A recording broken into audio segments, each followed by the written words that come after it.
Well, welcome to this month's Ask Europe, Doctor. My name's Andrew Murray.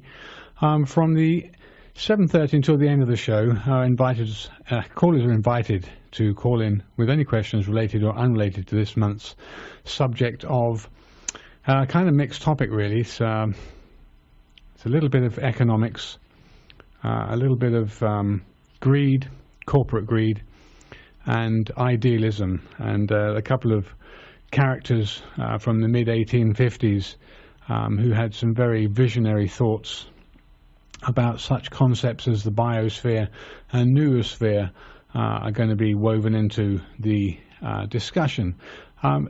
It's very much a point at this point in time where I think as a species we are definitely getting more and more aware of our surroundings. The internet has made it extremely easy to find out a lot of information about a lot of different things. Sometimes some of it's erroneous, other times it's revelationary.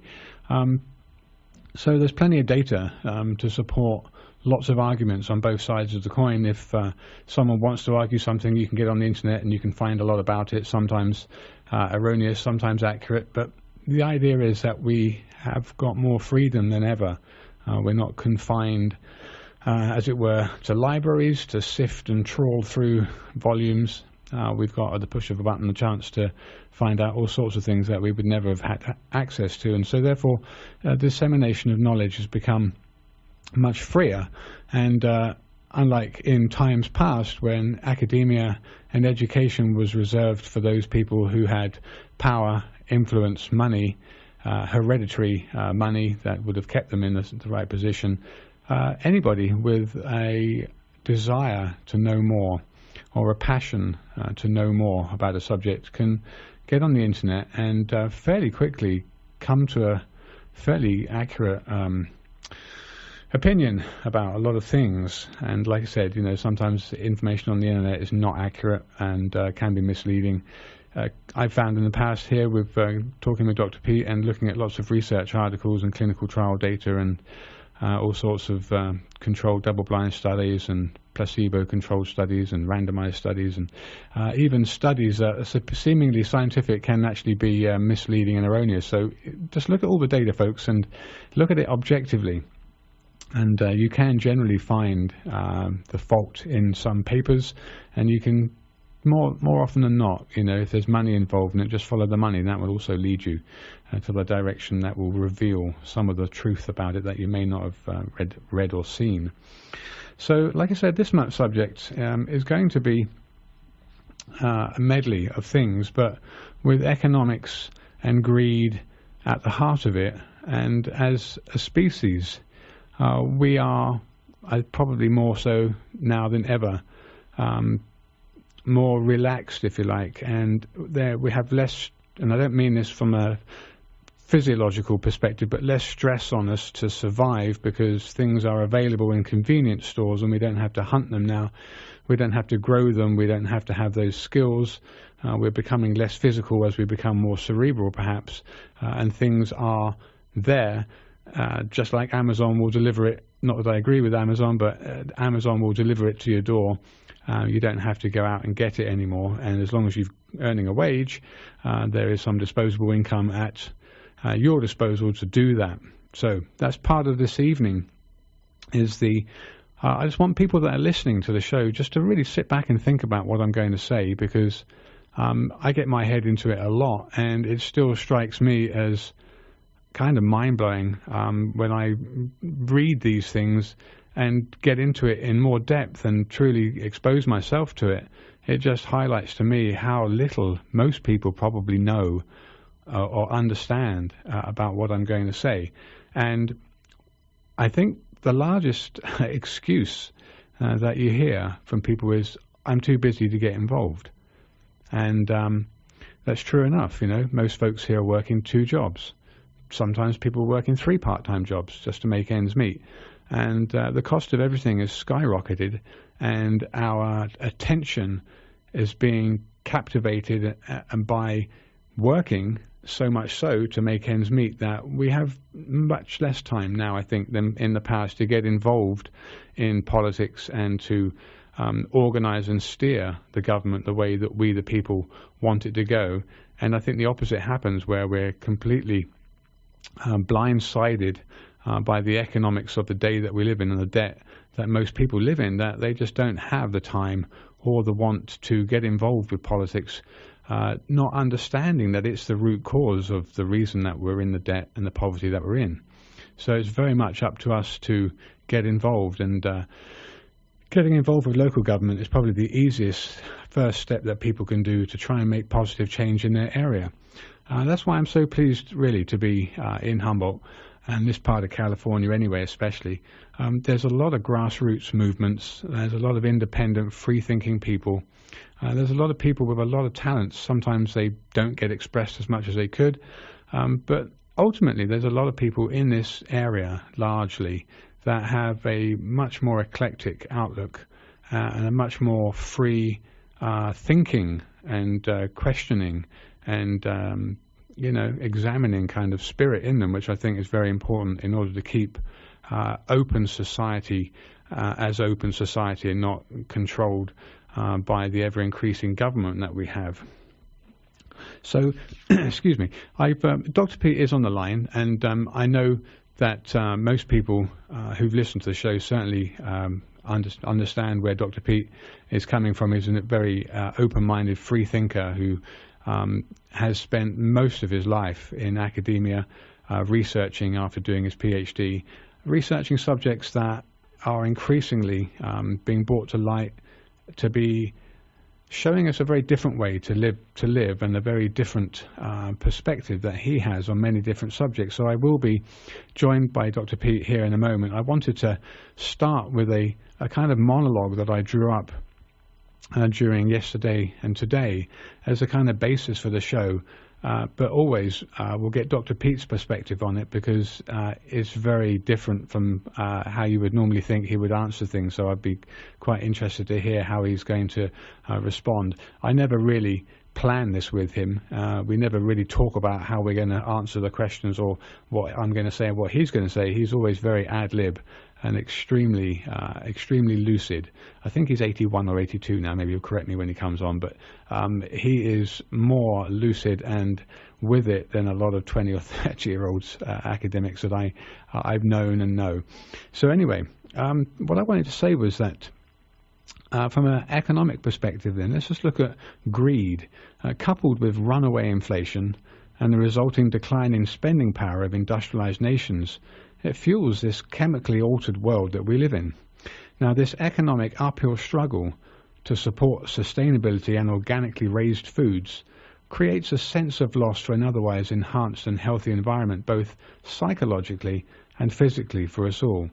So just bear with me on that for a second, both psychologically and physically for us all. So it's a holistic approach to this, psychologically and physically. Now, the cost of living in real terms from 1950 to the present time for three particular metrics that I'm going to look at, which are very standard in this day and age. We can relate to it in the 1950s and we can relate to it today. One's average family income, the second is an average car cost, and the third is an average median house price.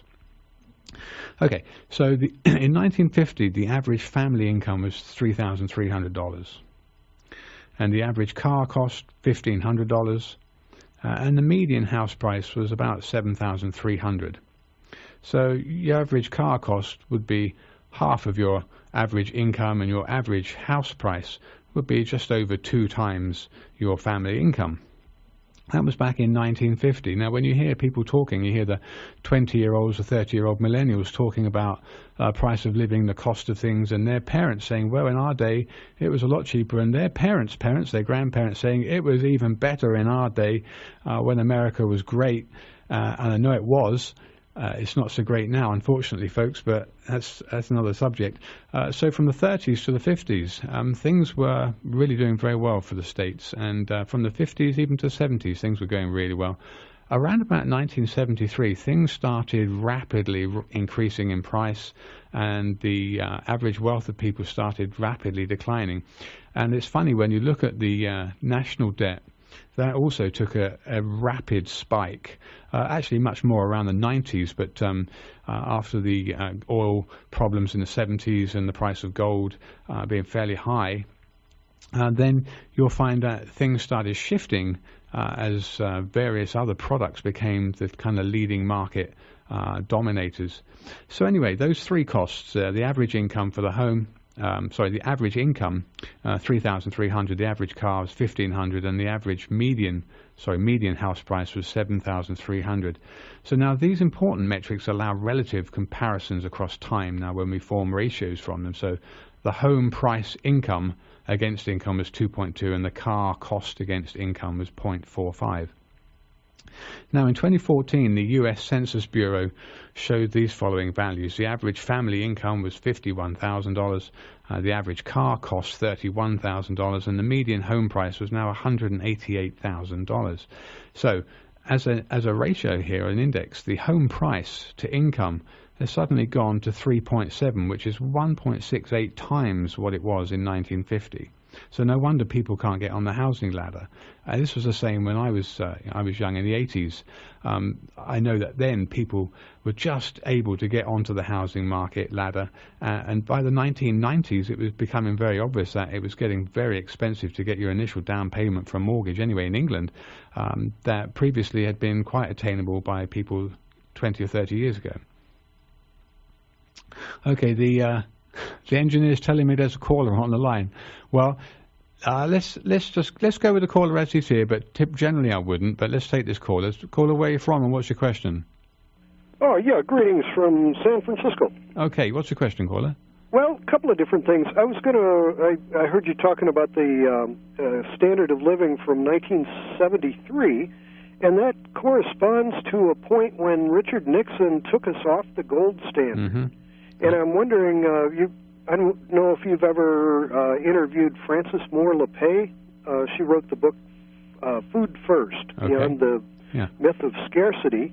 And there's a section in there where she describes that when Nixon took us off the gold standard, all of a sudden the rich of the world figured out that they better invest in tangible things which would be hedges against inflation. Mm-hmm. And so they started buying land and specifically buying the highest quality land in order to have the highest hedge against inflation. And so, for example, the starvation in Bangladesh was because the super rich of the world started buying the agricultural land at the foothills of the Himalayas. Yep. And they drove millions of people off the land so that,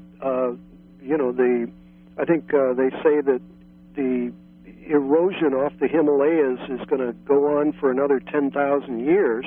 And so all of that erosion is going to turn into good topsoil at the foot of the Himalayas. Further down, yeah. And so that's going to be the best agricultural land in that region of the world. And so to feed the people out there, they'd better buy that land. And so the starvation in Bangladesh was because all of those farmers were driven down to the ocean where they were not familiar with gaining lifestyle or anything like that. So that was specifically tied to the Nixon removing the U.S. dollar from the gold standard in, I think that was 1972.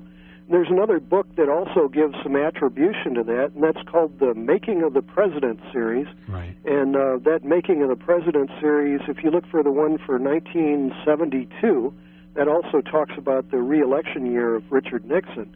And if you look in the index under gold, it gives a very similar breakdown on the economy, and as it becomes basically very manipulated.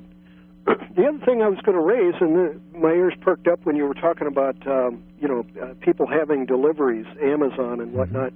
If you read old books, 100-year-old books, 50-year-old books, biographies of the 30s or anything like that, a whole lot of people, especially kids, orphaned kids, were making money being like delivery boys. They'd go down to the grocery store and deliver packages and groceries for the, the little old ladies or whatever. They'd make decent little income for a teenage kid was being a delivery boy. And the only trouble with Amazon doing that is they're doing it on a global, in a global sense, and so the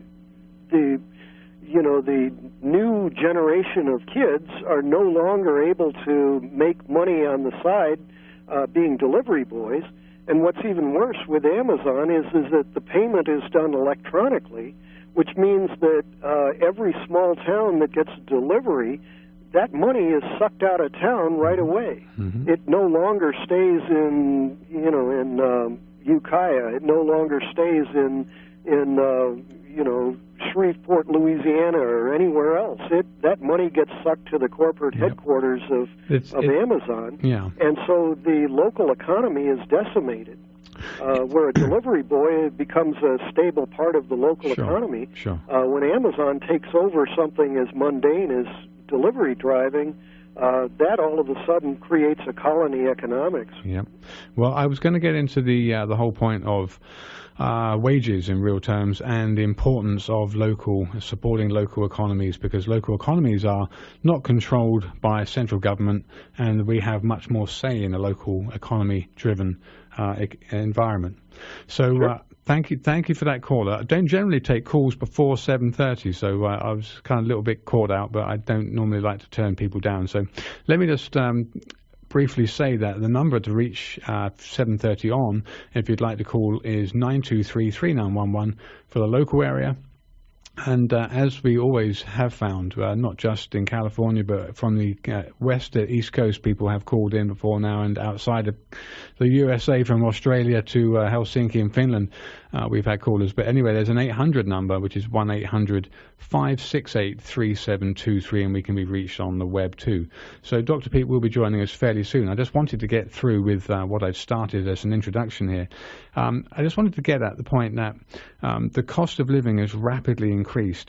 And one other thing, in 1950 at the University of Pennsylvania, annual tuition was $600. So the tuition to income ratio there was 0.18. Current tuition is $40,000 a year, and the tuition to income ratio now is 0.79. It's 4.3 times, and student loans are fueling all of that. So this massive increase in student loans and debt amounts to about $1 trillion at present, which in and of itself may show us as a crisis in time to come. U.S. total debt in 2001 was $28 trillion, folks. In 2012, it was $68 trillion. With global debt, now get this, global debt is currently at $217 trillion, or over 327% of global GDP. So three times the annual complete output would not pay for the debt. So according to the Economic Policy Institute, entry-level wages of male and female college graduates has remained the same since 1973. So if you had a college graduate, you had a graduate degree in 73, you'd be entering the market at the same kind of wage as you'd be entering the market now, with a 4.3 times increase in the cost to get your education. But more disconcertingly, the entry-level wages for male and female high school graduates from 73 to 2011 has dropped dramatically from $16 an hour in 73 to $12 an hour now. So between that time from 73 to now, it's dropped $4, and in real terms everything is at least double, if not more. So why is this relevant then, you might ask yourself, or ask your herb doctor to have this as a subject? But it's very relevant. As a disposable income we have as employees or self-employed producers of goods or services is what we use to make lifestyle choices that ultimately has a ripple effect across the world. Now, sustainable agriculture and animal farming practices using organic production methods should create the best product possible, without a doubt, hands down, no equals. It's only that this classification is now used as a trendy phrase for what was commonly done prior to the industrialization of foods, and from the 1900s on has itself fallen, in some cases victim, to the greed and corruption plaguing non-organic production, especially mass production of organic products, including but not limited to milk production, which is what I'll get into with Dr. Pete in just a minute. So it has both a psychological and physical effect, a truly holistic unifying theorem which, for economic sake and greed, is being reduced to the lowest common denominator, a given form by massive corporate control of agribusiness and truly unimaginable scale production of corporate food globally. From animal factory farming to mega arable farming, none of which is organically produced and all of which is degrading the environment. So Dr. P, are you there with us? Yes, hello. Hi, thanks for joining us. Well, we had an early caller there, and I was actually wanting to get your take on what he'd said. I don't know if you heard his question, and you don't have to answer it, but I guess first things first, can I just get you to outline your academic and professional background and career for those people who perhaps have never heard you? Yeah, I did my undergraduate study 1953 to 56, and I had a summer job where I made $500, and with a tuition scholarship that paid for my 9 months of schooling every year. Wow. And I looked at the prices recently, and it was about at least 20 times more expensive. Wow. I couldn't afford to go to school currently, where it was something that really average and low-income people could afford in the 1950s. I wasn't going to ask you this, but I mean, I don't mean it rudely in any way. But how you are 81 or 81? Yeah. Okay. So now you would be a good candidate to ask this question because you've been around for 81 years, right? Which is pretty respectable in its own right. Now you've obviously seen. And I wasn't going to ask you this, but I'd love you to answer it because you've seen it and been through it. But you've seen the economics change in America here over the last 80 years, and the cost of things increase the way they have. What do you think about what I mentioned earlier in the show as the intro for the kind of median house price, the average car price, and then the average wage? And what you think about high school graduates losing $4 an hour from 1973 to now, let alone getting any kind of increase to account for inflation. And then graduate students are still on the same hourly wage from 73 as they are to now. How do you feel about the economics? And then we'll get into, I think, what I wanted to question you about. A lot of popular culture has to do with keeping people from realizing things are getting worse and worse. Good point. For example, you were mentioning the average income. Those are actually the median income. Mm-hmm. The actual per capita average income in the U.S. for one person is $58,000 or $59,000 a year. For a family of 2.54 people, the average household size, the average family income then is almost $150,000 a year. But since the newspapers and almost everyone refers to the average income, actually using the median income, which it neglects the vast incomes that the upper 1 or 2% are making. Right. Yeah, interesting. And since the gold standard was thrown out, the government has had to keep the illusion going. They're increasingly hiding information. They used to give out the figures for the money supply. A few years ago, they stopped giving out much of the information that had been routine. So the reason the stock market seems to be going up is really because the government is pumping money into it, basically by printing the money, phony money. This is by having central banks that are basically able to print money without any penalty. Basically, the money's worthless, and yet people are still buying it. People are still buying U.S. Treasury bonds.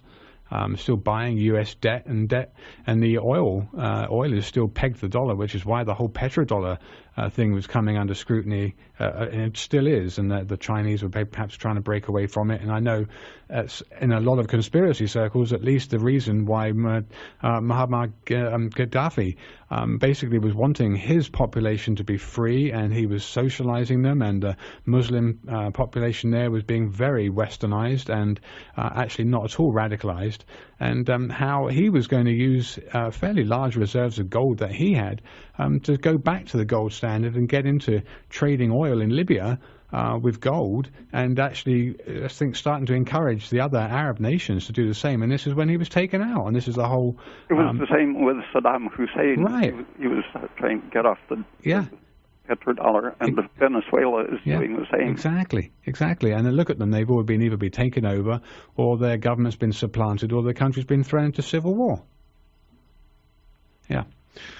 Okay, so I guess without getting too far off the topic, looking at the cost of everything, as human beings, you know, I mean, I'd like to believe that the bulk of people have got good intentions. The bulk of people are not just warlike, grab as much as they can, evil, despotic people who do anything to get above the next person, and that we have probably more than ever and a consciousness of the world that we live in, which wants to try and level the playing field between the poor and the rich, because it's such a huge gulf now with so few people earning so much, and the rest of the population basically being, I think, their cost of their standard of living being lowered in real terms. So looking at, I know I read your newsletter and you mentioned in part of it Vernadsky and Teilhard de Chardin starting the concepts of the noosphere and the biosphere. So as organisms, as human beings, you know, we are living in this biosphere and very much subject to the stresses that we get, you know, that are made known to us either through television or advertising, or obviously debt. And I think debt is, at this point, has the biggest chain around most people's necks that stops them looking sideways. Relating to Vernadsky, he was looking at the planet as a metabolic system. The biosphere was, he saw the soil and the atmosphere and the solar energy being converted to food and living substance. His concept really saw carbon dioxide as a promoter of life and increasing the quality of living. And I see the current fear of carbon dioxide as partly a distraction from the actual pollution. Deforestation is one of the major causes of the carbon dioxide increase, but it's actually doing damage rather than the carbon dioxide increase that they're talking about.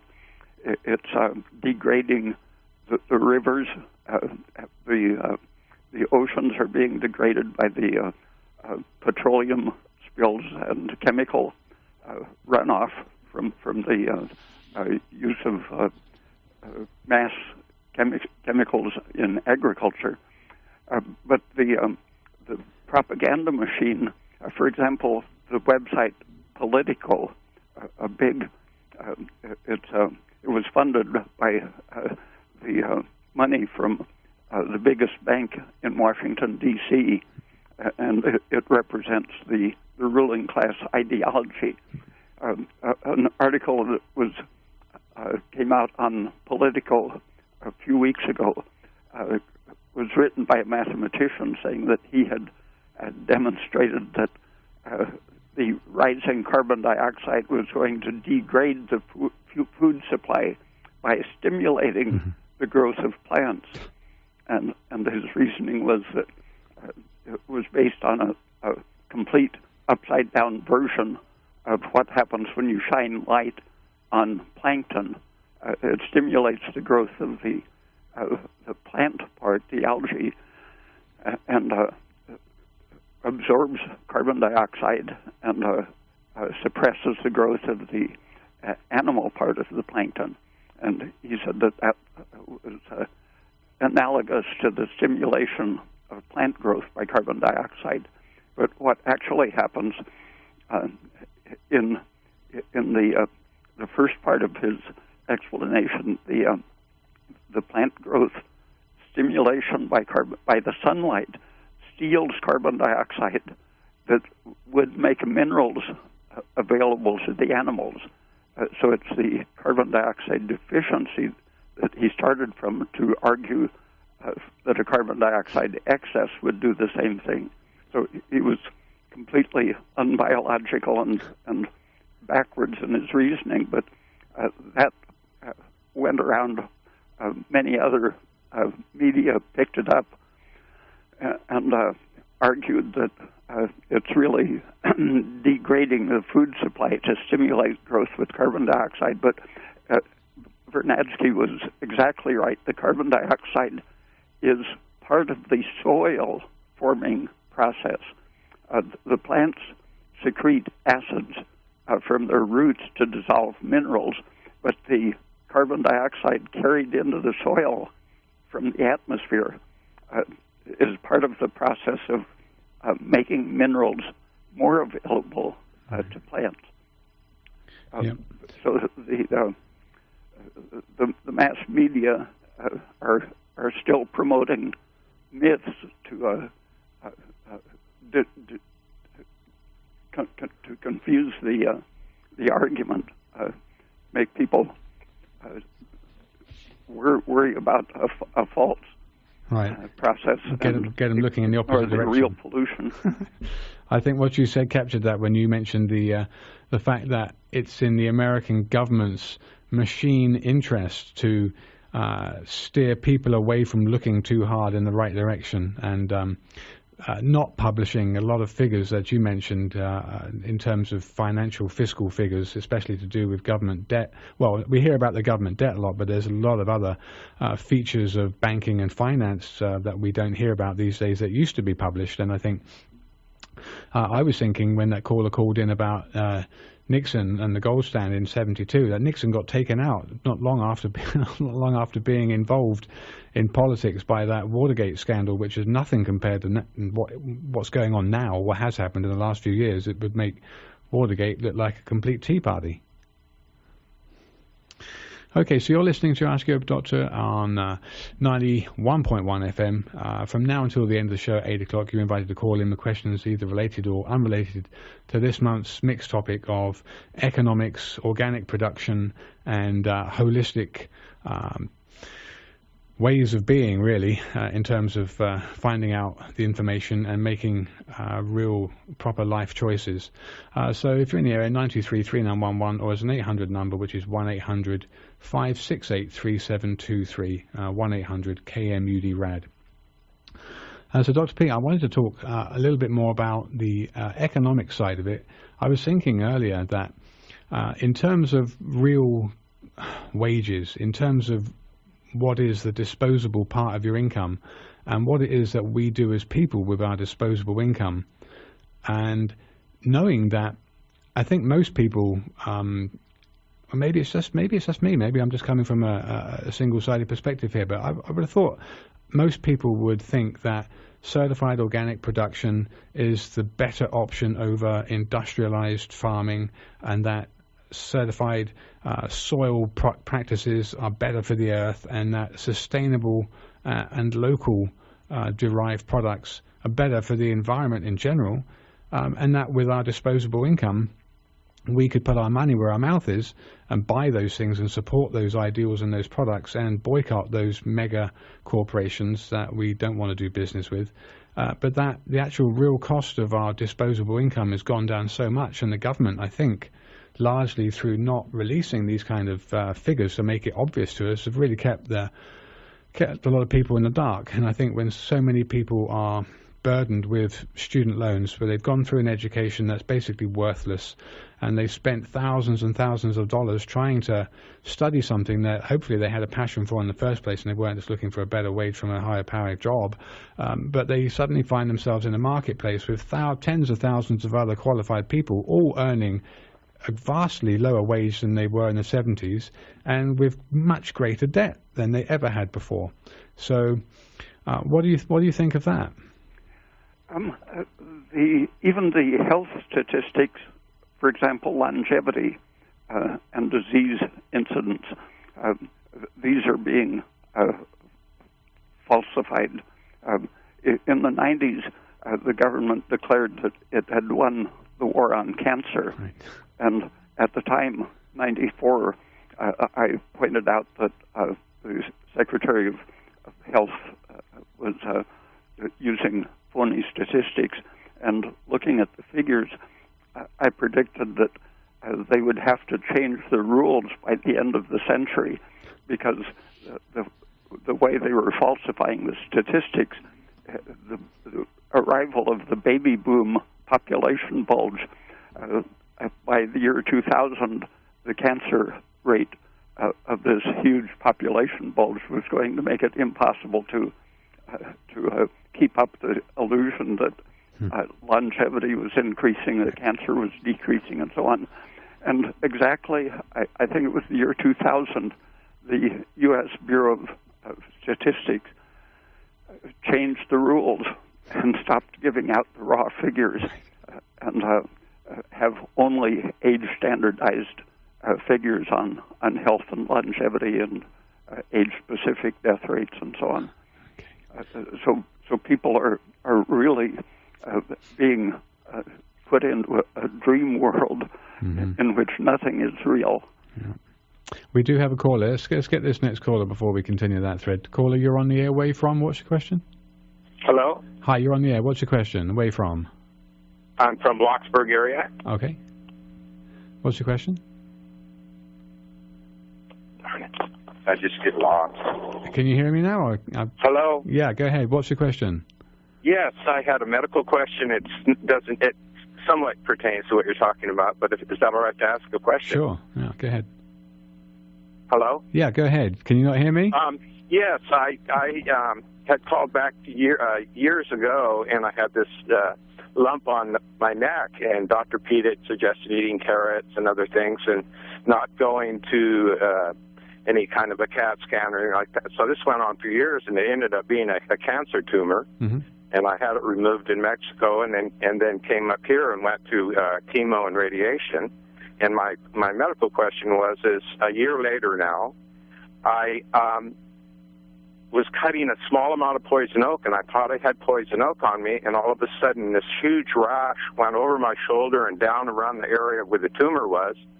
And fortunately, my girlfriend had gone online, and like you were mentioning, the information online, and saw that maybe it was shingles, which I had no idea about. Right. And I wonder if Dr. Pete could talk a little bit about that, and if that actually was related to the radiation treatment and chemo. Sure, well, it will lower your resistance for sure, and shingles can be reactivated chickenpox at any point in a person's life, especially if they're under stress. I wanted to ask you, caller, first things first, before I go any further. What was the cancer that they identified? You know, I'm so confused with names, but it was some sort of a skin type cancer. So it's like a sebaceous, unusual for this lump to be there, and it took about 12 to 15 years to develop into this massive lump on my neck that was actually breaking out and coming out of my skin. So it was a benign cancer in some terms. Then it wasn't metastasizing, it wasn't spreading. It took 12 years to evolve, and yes, and then finally it got so bad that that local doctors wouldn't touch it or try to cut it out. So I had to go through chemo and all these different things.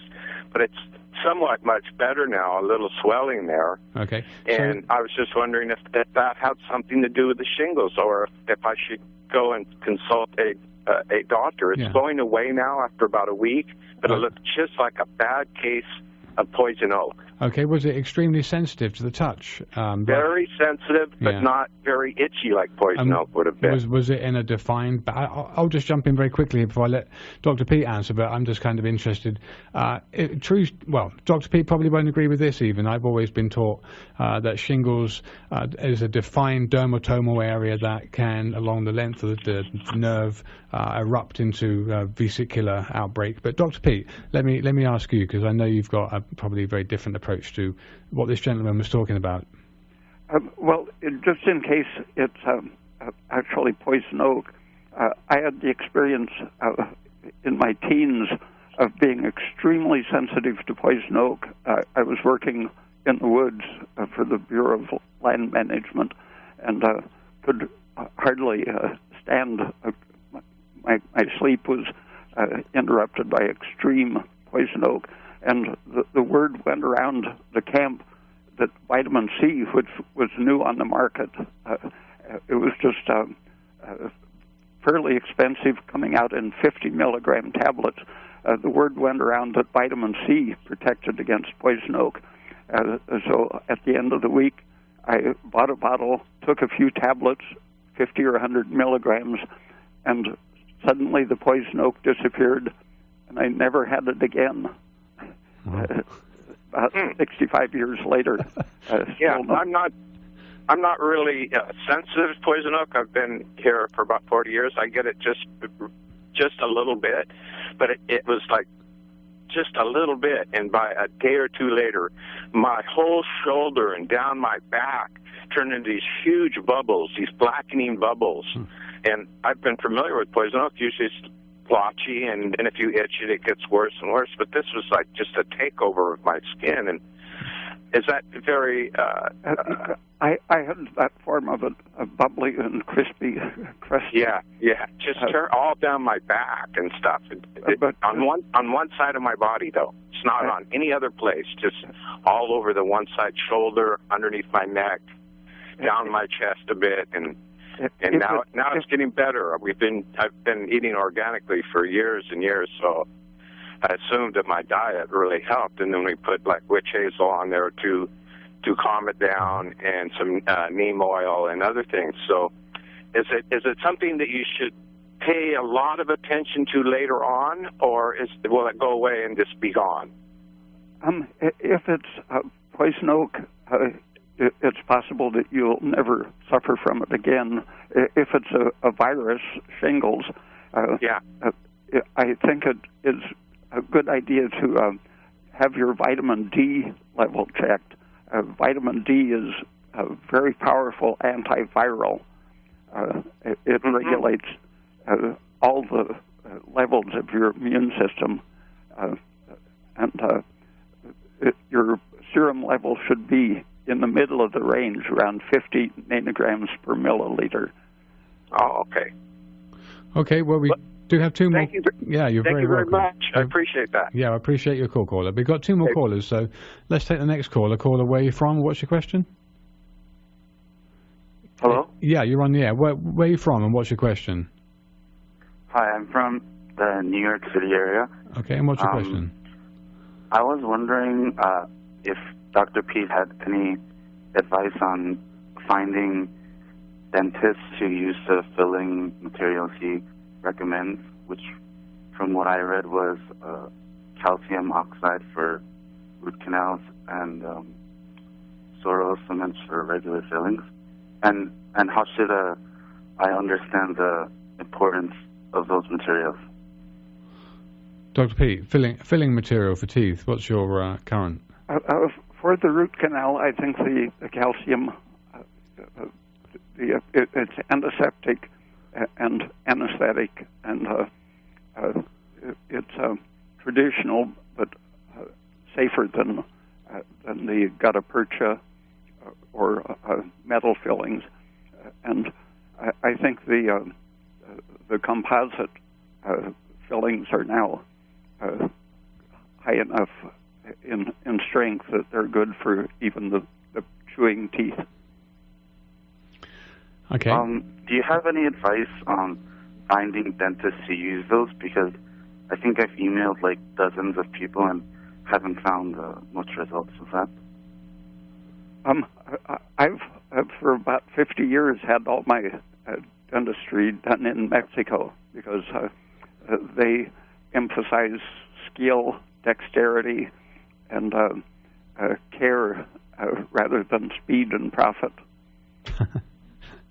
So it could be worth a trip to Mexico purely for dentistry. I know lots of people do it for medical issues like surgeries, but okay. Well, we do have another caller on the air. Let's get this next caller.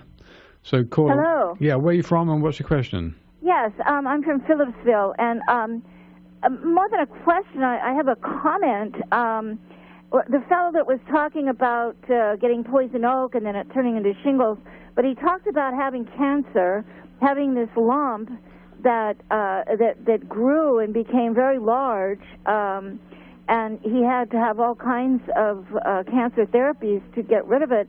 And you made a comment saying that because it hadn't metastasized, you referred to it as a benign cancer. Mm-hmm. That's an oxymoron. There is no such thing as benign cancer. There is a benign tumor, but benign means it's not cancer. Self-contained. If you have I'm a talking lump about... and it's cancer, they call it malignant.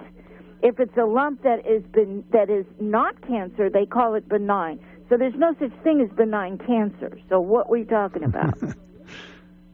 Okay, well, I don't need to go there with that. I don't need to defend myself. What was that? I don't think I need to defend myself with that. Thanks. You don't think you need to explain why you referred to cancer as benign when there's no such thing? Well, if you look at moles are cancers, but they are benign when they're There's a precancerous condition which hasn't developed into cancer. But if it's cancer, it's malignant. It's not benign. A lot of the language used medically in relation to cancer has been to promote the business of the oncologists. 50 or 60 years ago, cancers were things that were definitely identified as benign. The language was escalated so that something which formerly was not cancer was called precancer and then cancer. If you use the language of 1940, many cancers wouldn't exist that are now officially named as cancer. And treatable but and don't profitable. They refer to cancer as malignant and a tumor that's not cancer as benign? An article in JAMA about 40 years ago looked at the evidence of the pathology methods of analyzing the properties of the cytoplasm, nucleus ratio, and the matter of disorganization and invasion and so on. And in this article, it was demonstrated that a healing wound, if it's biopsied, will show all of the properties that are used by the pathologist to identify cancer. So what is defined as cancer has become more inclusive, and if you happen to have an injury that gets biopsied, it'll be called cancer because it has the properties of rapid growth, invasive appearance, and so on. Well, then, is that benign or malignant? This article was pointing out that you can't tell, that the only way you can tell if something is going to be malignant is wait and see. Well, you told this fellow not to go to the doctor when his lump was small, and he took your advice, and it grew and grew and grew and became cancer, and he had to have all kinds of difficult therapy. They couldn't even remove it. He had to have chemotherapy to shrink it before they could even remove it. Why did you tell him not to go to a doctor when he first had it? I don't remember saying that. I don't think I ever tell people not to go to doctors. I don't think he did either. I think. Well, I misunderstood then because I thought he said he had spoken with you when he first got it and that you had told him not to go to a doctor. I never tell people not to go to doctors, but I tell them to think and question what the doctor tells them to do. Well, that's all right. Well, that's very important. Thanks for your call. It sounds like a more of a battle of words here. Okay, we've got two more calls. So let's take the next caller. Call away from. What's your question?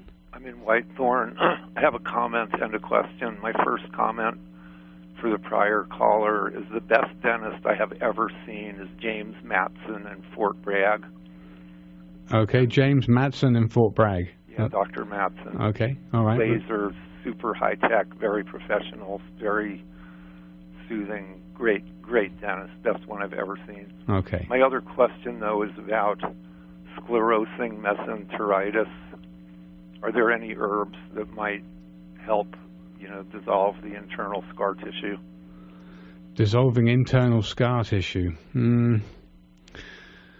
Yeah. A little difficult in terms of any tissue that's truly become fibrotic and has been organized that way to do that. It's not that easy. I don't know, Dr. P, if you're looking at scar tissue, I know there are some things that they have said in the past are good for dissolving scars, but I think once tissue's gotten as organized as a proper scar with those fibrin and connectins, I think they're fairly insoluble. Well, maybe something like progesterone might be useful in that case. But yeah, I've had experience with some fibrotic lumps and scars that, for example, vitamin E. I had a vaccination scar from the time I was 18 until I was in my 40s. It was bulgy and red, and I put vitamin E on it, and in a week it had essentially disappeared. But a very hard lump sometimes takes 6 months or so of anti-inflammatory vitamin E, progesterone, total nutrition improvement can accelerate the vitamin E orally. Vitamin E topically, Dr. B. In the case of a scar in your skin, yes. No, it's inside. Yeah. Sclerosing mesenteritis. Yeah, so that would have to be taken internally. But do you think, Dr. Pete, that vitamin E taken internally would really have any topical effect on that, or do you think it? No. No. But a lot of the sclerosing problems are calcification, abnormal calcification, and Hans Selye pioneered the study of how to cause and regress calcified tissue, various types of sclerosis, and that's a good place to start. But vitamin D and the high calcium intake to lower your parathyroid hormone is part of the process of reversing calcified tissue. Vitamin K is another anti-soft tissue calcification factor. What was the name of the person you said had studied this? Hans Selye, S-E-L-Y-E? Yes. S-E-L-Y-E? Yeah, yeah. Okay. Thank you. Okay, you're welcome. All right, there's another caller, so let's get this next caller. Caller, where are you from and what's your question? Hello? Hi, you're on the air. Where are you from and what's your question? Kansas City. I'm from Kansas City. Kansas City, welcome. I was just wondering, I've been listening to a lot of your old podcasts and the thyroid issues, and I didn't hear this particular question in them. I was diagnosed with Graves' disease, which is supposed to be hyperthyroid, but I've never been hyperthyroid, and I was wondering, and the only way they diagnosed me, excuse me, was because I had the eyes and the swelling in the feet and the legs. So did you have exophthalmos? And I was wondering, because I've been on thyroid hormone for years, and I still have issues, and I was wondering, would you treat that differently than someone that, say, had Hashimoto's? Because I've still got elevated antibodies and all of that. Yeah. So, Dr. P, Graves' disease with exophthalmos, I'm pretty sure it's a kind of common presenting complaint, and she said swollen feet? I had the swelling on the tops of the feet and the front of the shins. I still have some of the swelling. But bulging eyes was one of the main presenting complaints, she said. Pitting edema, I think they call it. I think a more thorough metabolic study would show something other than the anti-thyroid antibodies. You would want to check the steroid hormones, progesterone, cortisol, vitamin D, and the actual level of your thyroid hormones, the T3 and T4 and reverse T3. Lots of people... We did check all of those. I have a new doctor, and we checked all of those, and the only thing that I was low on was testosterone. And it wasn't that low, it was just a little low.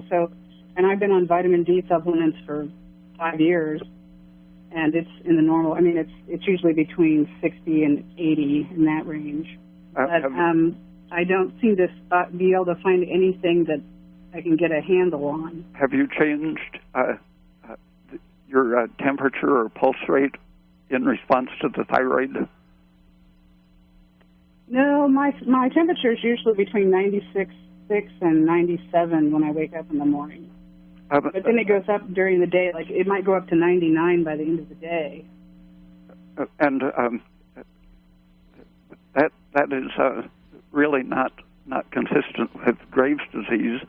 And most of the people, I've only seen one person that I think really had hyperthyroid Graves' disease, but I've talked to many people who had the diagnosis, and some of their doctors said, well, actually, they're both hypothyroid and hyperthyroid, but they were...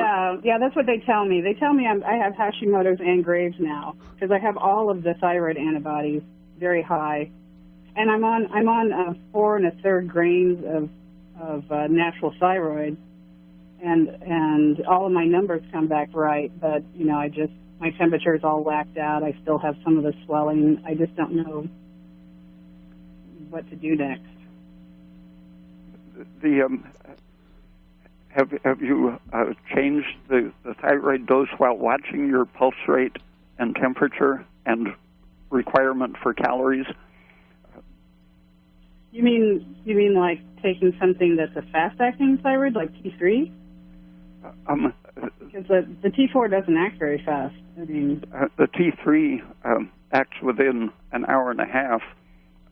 So if no one's ever given me a T3 supplement. Like, you mean like a Cytomel or something? Yeah.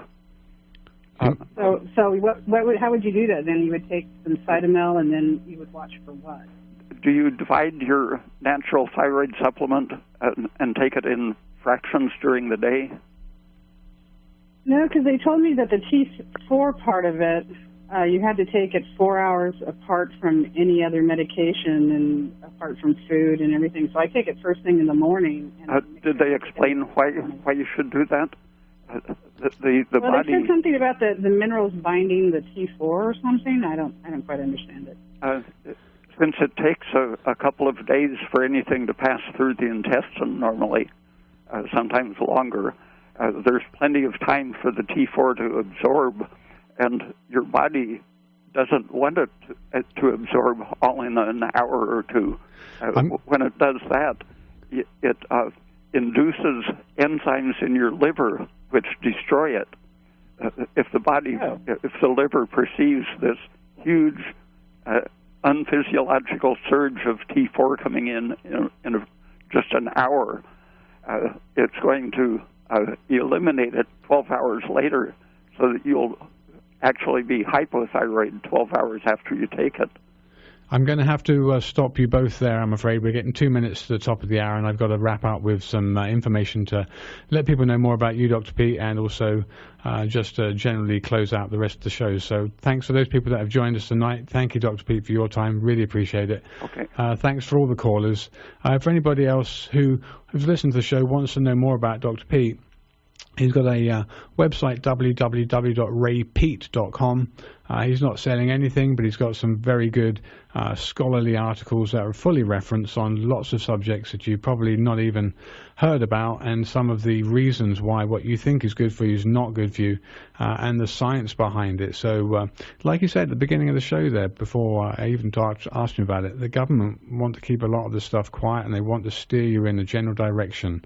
You're more manageable that way once you can be burdened with debt and you pay your taxes. You don't have too much time to think about too much, so you're quite controllable. Anyway, for those people that have listened to the show, thanks so much for joining us. We can be reached 1-888-WBM-HERB for further questions, Monday through Friday, 9 to 5.